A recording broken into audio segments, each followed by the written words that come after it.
Hello, good day po. Ito po si Channel Real. Magbubukas po tayo ng ating na-receive na parcels sa Royal Mail. Yay! So mag-unboxing po tayo, okay? So panoorin po ninyo ito.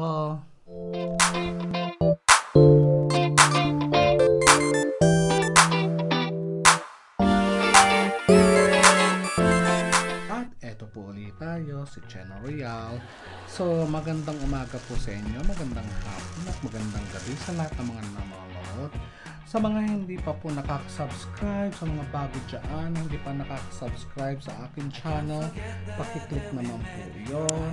At kalimutan natin ang bell naman dyan. Okay?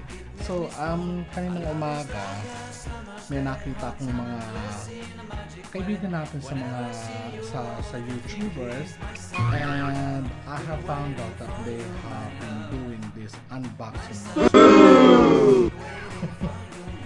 So of course, because this is the trend and coincident, I receive a parcel, so I'm going to do a videos also for that. So this is also like unboxing or unpacking of my parcel. Yay! So I don't know what's inside, so we'll open up. Okay, so obviously we have our scissors. So just to open up this parcel thing.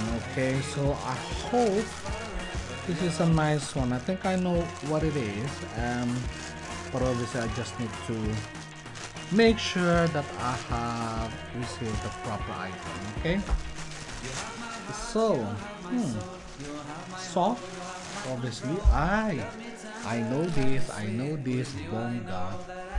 bongga siya. So eto na siya.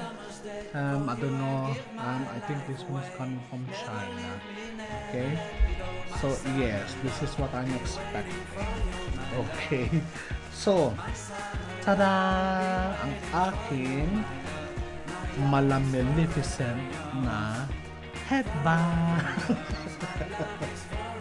Diba? So, tignan natin, kasya ba to? Mukhang hindi naman siya kakasya. Kamusta naman? Tignan natin, ha? Pero mukha siya maganda, ha? Yay! Ang ganda. Ayan. So, tignan natin, kasya naman siya. O, ayan. Bagay na bagay sa akin, diba? Malam demonyong aura. Bonggang-bongga yan. Bagay na bagay yan, diba? So, ayan lang po. So, ayan ang ating, eto ang laman ng ating parcel coming from China. So, maraming salamat po sa mga hindi pa po nakakapanood. As I've said, subscribe na po tayo sa ating channel, okay? So, eto po ulit si Channel Real. Maraming salamat po. Bye!